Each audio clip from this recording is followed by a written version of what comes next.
হয় ঋতুচক মই কিছু সময় পূৰ্বে কৈছিলোঁ যে মই যি স্থানত আছোঁ মানকোটা টেপৰ গাঁৱত ইয়াত যিহেতু অসম চৰকাৰৰ শক্তিমন্ত্ৰী প্ৰশান্ত ফুকনে আহি ইয়াত ইয়াৰ যি মেজি প্ৰজ্বলনৰ যি শুভ কাৰ্য সেই কাৰ্য সম্পন্ন কৰিলে। ইতিমধ্যে তেখেতে ইয়াৰ এই কাৰ্য কৰাৰ পিছতে ইয়াৰ যিখিনি পৰম্পৰা সেই পৰম্পৰাখিনি ইতিমধ্যে পালন কৰা হৈছে। মই তেখেতৰ মন্তব্যৰ কাষলৈ গৈছোঁ। আজি আমাৰ এই টেপৰ গাঁৱৰ জ্যোতিপথত আমাৰ সকলোখিনি বয়সস্থ মানুহ আছে, শিশুসকল আছে, সকলোৱে যি ধৰণেৰে আমাৰ আজি এই মেজি আমাৰ আজি ভোগালীৰ উৎসৱ পালন কৰিছে, মই সকলোকে শুভেচ্ছা জ্ঞাপন কৰিছোঁ।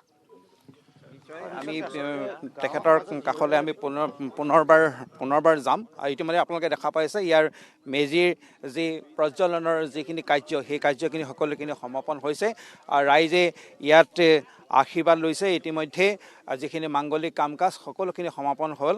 আৰু যিহেতু মই কৈছোঁৱেই যে পুৱাৰ পৰা ডিব্ৰুগড়ৰ বিভিন্ন ঠাইত বিভিন্ন স্থানত যিহেতু মেজি জ্বলোৱা বা যিখিনি পৰম্পৰা পুৱাৰ যিখিনি পৰম্পৰা সেইখিনি কৈছোঁ। আমি পুনৰবাৰ মন্ত্ৰী মহোদয়ৰ কাষলৈ গৈছোঁ।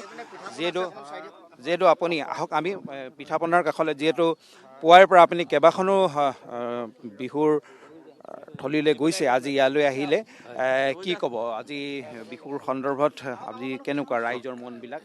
বিহুৰ যিটো ভোগালী বিহুৰ পৰিৱেশ, এই পৰিৱেশটো আপুনি আজি দেখিছে। যোৱাকালিৰ পৰা আপোনালোক আমাৰ লগত আছে ধাৰাবাহিকভাৱে। আমি গোটেই পৰিৱেশটো এটা সুন্দৰ এটা পৰিৱেশ আৰু মানুহৰ এটা ঐশ্বৰ্যৰ এটা উৎপাদিত সামগ্ৰীৰ ওপৰত বেছ কৰি যি ধৰণেৰে আগুৱাই গৈছে, এই গোটেই বস্তুটোৱে এটা সুন্দৰ এটা ব্যৱস্থা আগবাঢ়ি গৈছে। আৰু আজি আমি টেপৰ গাঁৱৰ জ্যোতি পথত আজি ভোগালীৰ উৎসৱ পালন কৰিছোঁ। আইসকল আছে, শিশুসকল আছে, এটা সুন্দৰ এটা পৰিৱেশ হৈছে। এই পৰিৱেশে আগন্তুক দিনত আমাৰ ৰাজ্যখন আগুৱাই লৈ যোৱাৰ ক্ষেত্ৰত যি অৰিহণা যোগাব। মানুহৰ মনত যেতিয়া ক্ষোভ থাকে, মানুহৰ মনত যেতিয়া দুখ থাকে, মানুহৰ মনত যেতিয়া বেদনা থাকে, তেতিয়া মানুহে এনেকুৱা ধৰণৰ পৰিৱেশ কেতিয়াও কৰিব নোৱাৰে। আপোনালোকে কালিৰ পৰা ধাৰাবাহিকভাৱে মই মোৰ লগত আছোঁ, সকলো জেগাত গৈছে, সকলোৱে মানুহৰ মনত আনন্দ উৎসৱ মানে এই বিহুৰ যিটো উৎসৱ বা বিহুৰ যিটো আনন্দ, সেই আনন্দটো এটা স্বতঃস্ফূৰ্তভাৱে ৰাইজৰ মাজলৈ ওলাই আহিছে। এইটো আপোনালোকেও পৰিলক্ষিত কৰিছে। এটাই ইয়াৰ কাৰণ, এই কাৰণেই হৈছে আমাৰ এটা পৰিৱেশ গঠন হৈছে। এই পৰিৱেশে নিশ্চয় আগন্তুক দিনত আমাক ৰাজ্যখনক যথেষ্ট সহায় কৰিব। নিশ্চয়। এতিয়া আমি পিঠা পনাৰ কাষলৈ যাম।